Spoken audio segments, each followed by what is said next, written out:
Assalamualaikum warahmatullahi wabarakatuh. Selamat pagi, siang, sore, atau malam, Bulfa dan rekan-rekan sekalian.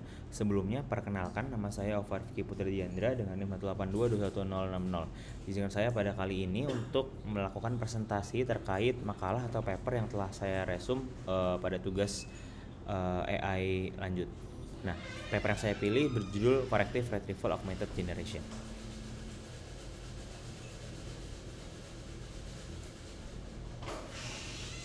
Nah, pada presentasi ini mungkin saya akan membaginya menjadi dua bagian.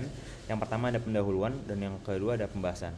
Dan untuk pendahuluan sendiri di sini akan saya menjelaskan sedikit tentang paper yang saya pilih. Jadi paper Corrective Retrieval Augmented Generation ini dikembangkan oleh beberapa orang dari university di China dan university di California, dan juga bahkan di riset juga oleh pihak dari Google DeepMind. Dan sebenarnya ini cenderung makalah atau paper yang cukup baru karena submission terakhirnya ada di bulan lalu, di bulan Oktober 2024. Dan pada paper ini sebenarnya key points yang dibahas adalah pertama, mereka menyinggung tentang kelemahan dari metode yang sebelumnya atau RAG, lalu tentang bagaimana mereka mengimprove metode sebelumnya dengan workflow atau framework baru, yaitu Corrective Retrieval Augmented Generation itu sendiri atau kayak CRAG. Karena pada RAG sendiri terdapat memiliki masalah, terdapat kekurangan. Nah, kekurangannya apa? Model-model yang digunakan untuk RAG itu seringkali mengambil dokumen yang salah atau tidak relevan. Oleh karena itu mereka membuat framework baru untuk mengatasi hal tersebut. Nah, lalu selanjutnya, kenapa sih saya memilih paper ini sebagai tugas resum aplikasi KBS? Karena seperti yang kita sudah ketahui pada materi kuliah sendiri, KBS itu harus terdiri dari ada problem solving metodenya, ada knowledge, dan juga datanya. Dan pada paper ini menggunakan tiga aspek tersebut. Nah, untuk problem solving method sendiri di sini dikembangkan ada yang namanya CRAG atau Corrective Retrieval Augmented Generation Inference Algorithm. Lalu di sini juga kita menggunakan prompt engineering untuk problem solving metodenya pada beberapa hal tertentu. Lalu ada juga kita menggunakan knowledge. Nah, knowledge ini ada yang internal dan eksternal. Ini ada retrieve dokumen, dan yang kedua ada external dokumen. Nanti mungkin akan saya jelaskan lebih lanjut tentang bagaimana mereka bisa mendapatkan external dokumen dengan melakukan searching di website, kira-kira begitu. Lalu datanya sendiri di sini karena RAG itu pasti menggunakan suatu language model yang dalamnya juga pasti sudah menyimpan informasi-informasi yang disimpan dalam bentuk weight seperti itu.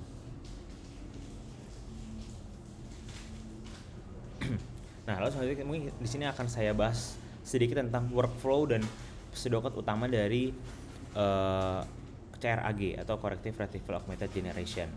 Di sini dikembangkan workflow untuk agar kita dapat memahaminya dengan lebih mudah. Lalu mereka juga membuat suatu pseudocode untuk bagaimana proses inference pada CRAG ini berlangsung. Dan saya simpulkan setelah saya membaca papernya, terdapat 5 important steps. Yang pertama adalah tentang retrieval, lalu kedua adalah retrieval evaluator, yang ketiga ada knowledge refinement, yang keempat ada web search, dan yang kelima ada generation. Kita masuk ke tahapan yang pertama. Mungkin di sini saya juga akan menjelaskannya seiring dengan contoh ya. Jadi proses retrieval ini adalah tentang bagaimana kita mengambil dokumen berdasarkan pertanyaan pengguna atau sebuah query. Lalu kita akan mencocokkan itu dengan dokumen yang ada di internal dalam bentuk vektor. Nah, caranya gimana? Kita akan melakukan vector embedding terhadap query ini. Jadi pertanyaan query seperti who was the screenwriter for Death of a Batman, ini akan kita lakukan vector embedding, akan kita ubah menjadi bentuk vektor, lalu kita cari dengan database internal atau vektor database internal yang secara constant similarity atau dengan matriks lainnya itu serupa kayak gitu. Jadi ini bisa mendapatkan kata-kata atau makna yang cukup mirip, kira-kira begitu. Itu adalah proses awal kita melakukan proses retrieval.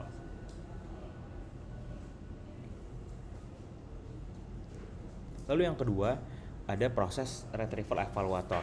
Nah, setelah kita mendapatkan dokumen-dokumen tadi, ada misalkan ada di 1 dan di 2, akan ada suatu evaluator yang bekerja untuk menilai apakah dokumen yang diambil relevan dengan pertanyaannya.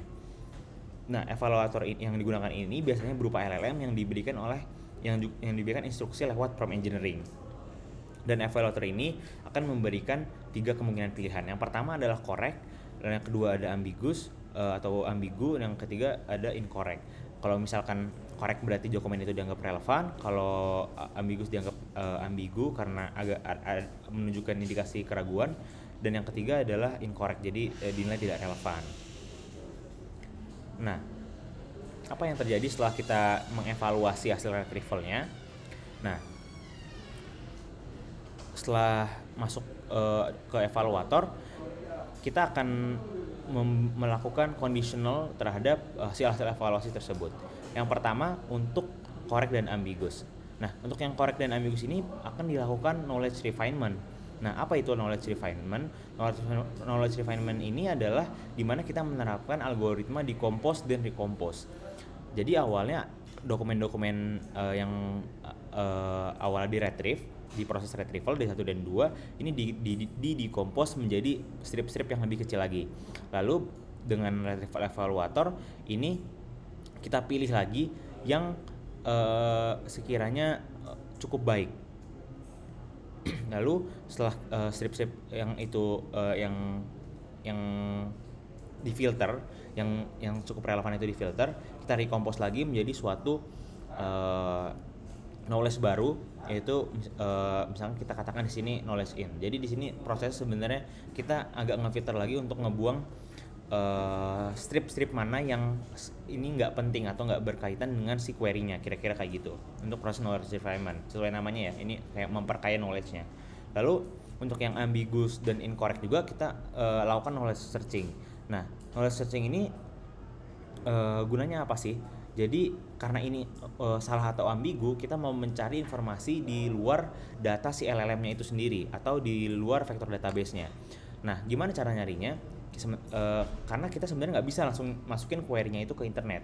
Yang kita harus lakukan adalah kita harus mentransformasi atau nge-rewrite terlebih dahulu menjadi suatu query yang memang bakal mudah untuk apabila kita naruh itu di internet. Kayak misalkan ini kita pecah atau kita transform menjadi Death of a Batman, screenwriter, Wikipedia, kayak gitu kira-kira. Nah, proses ini biasanya akan menggunakan web searching API atau beberapa contohnya kayak menggunakan tvli. Lalu setelah mendapat dari web search-nya itu kita tambahkan lagi, kita masukkan menjadi suatu KX atau knowledge eksternal. Kira-kira begitu proses setelah hasil evaluasinya.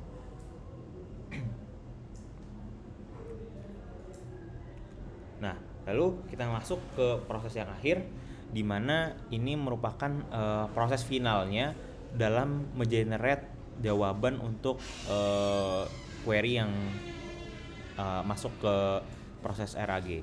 Nah, jika ini benar atau jika dokumen awal dinilai relevan, jawaban yang dihasilkan ini akan menggunakan informasi yang telah disempurnakan lewat knowledge refinement tadi atau KIN. Lalu apabila ini dinilai ambigu, maka akan digunakan akan di-generate berdasarkan dari query tersebut, internal dari knowledge refinement dan knowledge eksternal dari web searching. Lalu apabila ini dokumennya tidak dianggap tidak relevan atau incorrect, maka hanya akan menggunakan informasi dari pencarian web atau K eksternal untuk menghasilkan jawaban kepada pengguna. Nah, mungkin kira-kira seperti itu adalah proses dari corrective retrieval augmented generation yang dapat mengimprove proses RAG pada umumnya yang tidak dilakukan knowledge refinement dan knowledge searching.